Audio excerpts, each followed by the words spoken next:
Hey everyone, I promised I would make something explaining the difficulties Texas has had on defense and how they can correct them. So they've really had three things that they've had problems with. One is gap responsibilities and contain defensively, and that includes some issues on who's going to cover the quarterback against the zone read. They've had some issues on pass coverage and read and man. We really want to avoid those read and man pass coverages. However, if they want to get pressure on the quarterback, they're going to have to bring 4 or 5 people. And when they bring 5, they're going to have to be in read coverage. They won't have enough personnel to run straight zone. I want them to stay out of man because I feel like they've really struggled in man. They've bid on some double moves and they've given up their leverage, which has caused some issues. So they're going to have to be able to execute read coverage when they're trying to pressure the quarterback. And the third thing is getting pressure on the quarterback, and we'll talk about that in a minute. So this is Texas drawn up in base. This is called the tight formation. I'm not going to go through the pass coverage responsibilities. That's for another post. But I do want to talk about personnel. I really like Byron Vaughn here. He played very well last week at this position. He did a good job. He made 8 tackles. I want to see him there this week as well.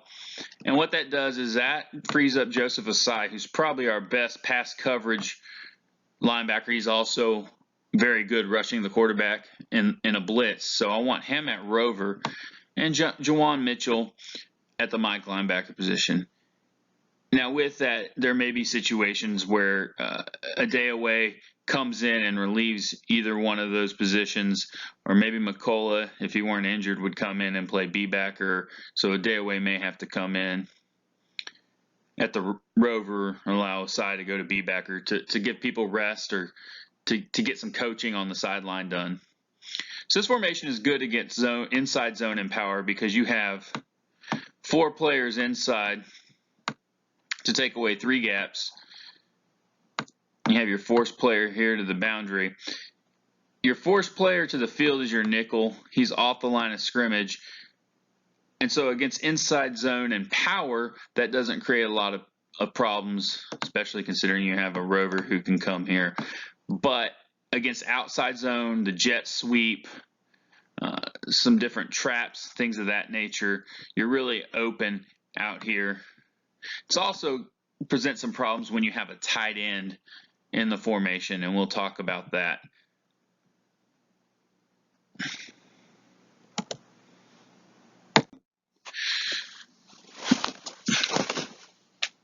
So with a tight end to the boundary, you can adjust and solidify the tight formation and still run it as a pretty solid front. There's several options. You can bring the Rover over to occupy C-gap. In this case, you would put your B-backer in a 9 technique, and he would have force just like that.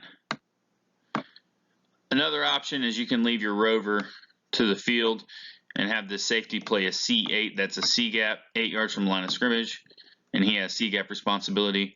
Or you can move the safety out here and put the B-backer in a 6 technique with C-gap responsibility. Either one of those works. It depends on what you're comfortable with as a defensive coordinator. But you do have to be careful using that safety against the RPO. If he's caught between, do I play force and run coverage, or do I go to C-gap and run coverage, or do I cover this tight end as an RPO? It can cause some problems, so you have to adjust for that. And that's really a topic for another post.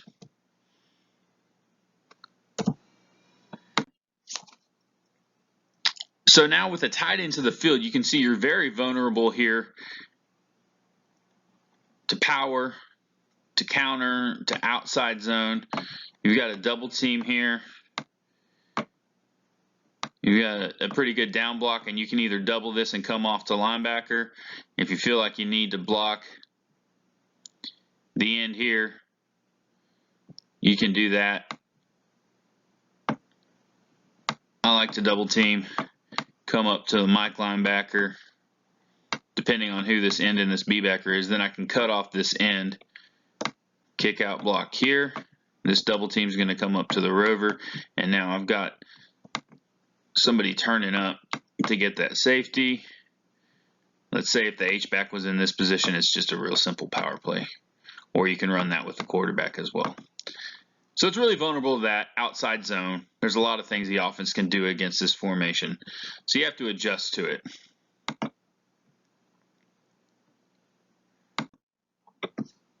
So one thing you can do to adjust to that is you can put your B backer in a 6 technique to the field. He would have C gap. You've got this B backer still in a 4-eye with B gap responsibility. Force here. Here I have the end in a 5 technique, playing the outside gap, and this rover is stacked on the end. He's actually got B gap, but if B gap is closed, he can still flow to the outside. So he's going to stack this end as the ball is snapped and read and see if the threat is to B gap. If not, he will stack the end, maintain his position to where he can fall into B gap if he needs to, or he can get outside if he needs to as well. You can play this with this end in a 4-eye, just like in tight, and then the rover would have force, and the end would have B gap. Either way is fine. I also want to talk about quarterback responsibilities here. So generally in any of these formations, your rover, your B backer, and your nickel back have quarterback on any option plays. The end, the nose, the other end, and the Mike linebacker are all going to play their run responsibilities.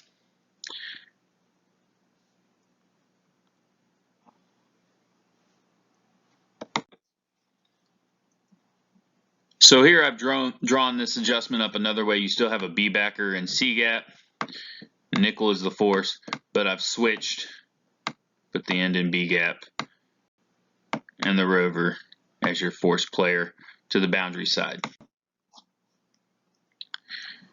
Another way you can adjust to the tight end to the field is put this B backer in a 9 technique. The rover has C gap, the end is still in B gap, this end is in B gap. And then you bring your nickel to the boundary side to be your force player to the boundary side. And also he can help in pass coverage to the boundary side if there's a slot receiver. If there's no slot receiver, whoever that is to the boundary side, that's the force player, can come down to the line of scrimmage and play force from the line of scrimmage, whether you decide to bring your rover over or you have your nickel come over. So they'll play force to the boundary side, and the B backer still in a 6 technique, has C gap. This is another look that I like. This is the eagle formation. You have a slanted nose, and this slanted nose is actually going to hit this center and try and put him into the play side A gap, the field side A gap, while occupying the boundary side A gap with his own body, and that relieves anybody of having A gap responsibility. Now the rover still has to check the A gap, but it should be closed and he should be free to flow to the ball. So what you do in the eagle look is you have an end, your boundary end, come over and play a 3 technique and have B gap, and then this end is in a 6 technique, and he is going to once again make a collision with that tight end on the line of scrimmage, just like the B backer would in the previous slides, and have C gap. Now you still have your B backer as a force player, your nickel as a force player, and the Mike linebacker has B gap. So this is a good formation against the run. It accomplishes all the other things the other adjustments have done. Todd Orlando did use this at Houston quite a bit, but it's not very good against the run if you flip this formation to the boundary, because it takes too many men out of the play. What I really like here is you've got a lot of size to the field side, which means that the offense is going to have to use big on big to block them, and that creates some difficulties and angles. But to the boundary side, you've taken those players away, and against the run, it's not very good. But you can use this formation to get a good pass rush to the boundary side, and we'll talk about that in a minute. So if you're in the eagle look and they come out with the tight end to the boundary, you just make a simple adjustment. You just go right back to tight, and you play your tight formation however you would play it with the tight end to the boundary. So I have it drawn up here with the B backer in a 9 technique. Once again, there's many different options here. I'm not advocating for coaching all of those options into your game plan. Just pick one, the one that you feel comfortable with, depending on personnel, and execute it. Todd Orlando is going to have to make that decision. So another thing that the defense can do to confuse blocking strategies is line stunts. This is actually a linebacker stunt, but he's playing like an end. So this is a BB stunt because B backer to B gap. So we call it the BB stunt. And in this case, now your Mike linebacker has to play C gap or force. The Mike linebacker will also have quarterback in this situation, while the B backer takes the running back against the zone read. We call this a tag stunt because in my defense, I call this end the tackle when he plays a 3 technique. And it's just tackle A gap. And in this situation, your rover now has B gap. Once again, this can confuse some blocking schemes. It's good against inside zone, good against power, because now you've taken away this guard's ability to pull the boundary, and it's going to be difficult for this pulling guard to get around that stunt, especially if they're trying to double team here and he stunts here. He can beat this block fairly easily. This is a Y stunt. It stands for tight end because this is, once again, a tackle. TE, people usually say TE, tight end. They call the tight end a Y, so I call it a Y stunt. But in this situation, you just have your end coming into B gap and your other end, which I call a tackle, coming into A gap. Now your rover has C gap. This really confuses blocking schemes against the outside zone. The tight end's going to try and block here, and this guy's going to disappear inside. Makes it difficult for him to get up to the rover, who's now coming outside and flowing kind of fast to the outside. So that really works well against the outside zone. Once again, it's good against pulling guards. Helps slow them down in either direction. And your rover really doesn't have any inside run responsibility, so he can get outside fast. Any of these line stunts that we just talked about can be used to get pressure on the quarterback as well. You can combine them with a linebacker stunt just by adding the term loop. So if you call a Y loop, you now have a blitz package, which is good against the pass. And this is a Y loop. So now if you look, you have numbers 4 on 3. You've got 3 big men on your guard, center, and tackle. And you have an extra rusher coming from the rover position. In this particular look, I don't have to bring my B backer because I have pressure coming from the field.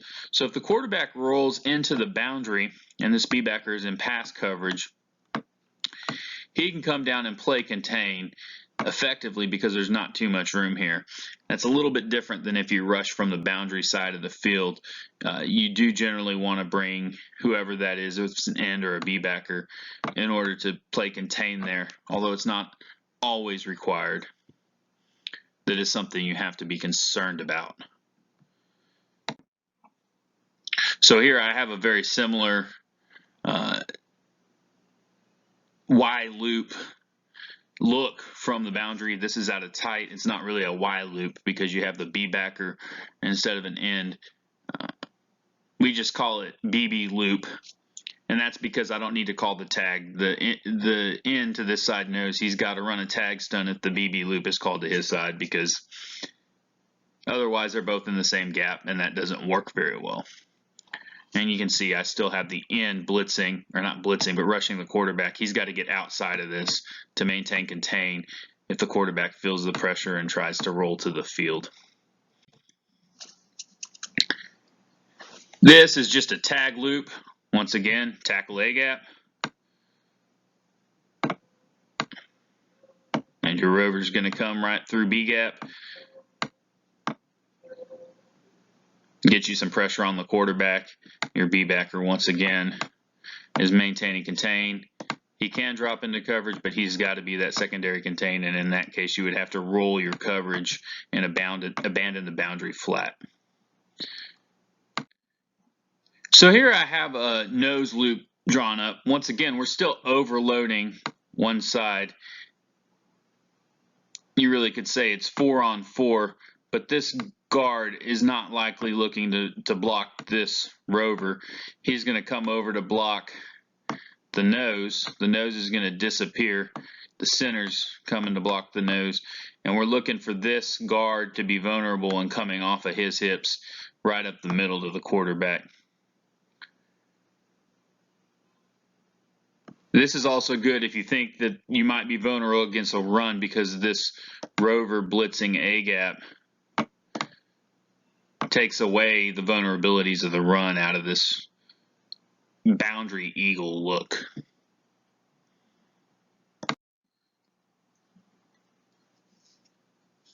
This is another example of the Y loop, this time out of boundary eagle. That works well. Once again, you've got to be concerned about contain. I really like these boundary stunts against a right-handed quarterback, and it doesn't matter which hash you're on. If he's a right-handed quarterback and you're on the left hash, you're getting blindside pressure on the quarterback, and that's always a good thing. If you're on the right hash, you're going to flush him to the field side, to his left, which is usually a pretty uncomfortable feeling for a right-handed quarterback because they have to throw across their body if they need to throw the ball. They're not usually as good running to their left. So that's all, folks. I hope you enjoyed this. Hopefully Texas can use some of these different looks and fix some of the issues they've had defensively, and we can come away with a win on Saturday. Thanks for watching, and hook 'em horns.